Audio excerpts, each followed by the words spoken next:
गोंदिया जिल्ह्याच्या आमगाव येथील प्राचीन श्री राम मंदिरामध्ये राम जन्मोत्सव निमित्त महाआरतीचं आयोजन करण्यात आलं होतं। या महाआरतीला आमगाव शहरासह गोंदिया जिल्ह्यातील विविध भागातील भाविकांनी उपस्थिती दर्शवली। राजाराम लल्ला सरकार मंदिर हे आमगावच्या धार्मिक इतिहासातील एक अनमोल मंदिर असून 300 वर्षापूर्वी या मंदिराची स्थापना रघुवंशासाठी यांनी केली।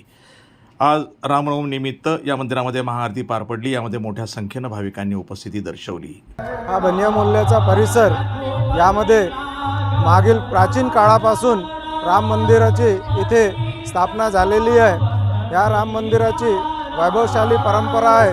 या राम मंदिरामध्ये दरवर्षी शृंगार परिवारातर्फे रामनवमीचा उत्सव मोठ्या जोरामध्ये उत्साहामध्ये साजरा केला जाते आणि या राम मंदिरामध्ये आमगाव नगरीतील जवळपास सर्वच लोक या उत्साहामध्ये सम्मिलित होतात। सर्वात प्राचीन पहिला मंदिर म्हणजे आमगाव नगरीमधला रामाचा म्हणजे हाच मंदिर आहे। यानंतर बाकी सर्व भागामध्ये आता आमगावमध्ये रामनवमीचा उत्सव जोराशोरामध्ये साजरा केला जातो। त्याच प्रकारे उद्या दिनांक 7 तारखेला आमगाव नगरीमध्ये राम जन्मोत्सवाच्या निमित्ताने एक भव्य विशाल नवमीच्या निमित्ताने एक रॅलीचं आयोजन करण्यात आलेलं आहे। ही सुद्धा एक सकल समाजातर्फे ही रॅलीचं आयोजन केलेलं आहे। यामध्ये सुद्धा आमगाव नगरी आणि परिसरातील हजारो लोकांचे सहभाग आणि रामभक्तांचा सहभाग असतो। प्रतिनिधी राधाकिशन सुटे, NTV न्यूज मराठी, गोंदिया।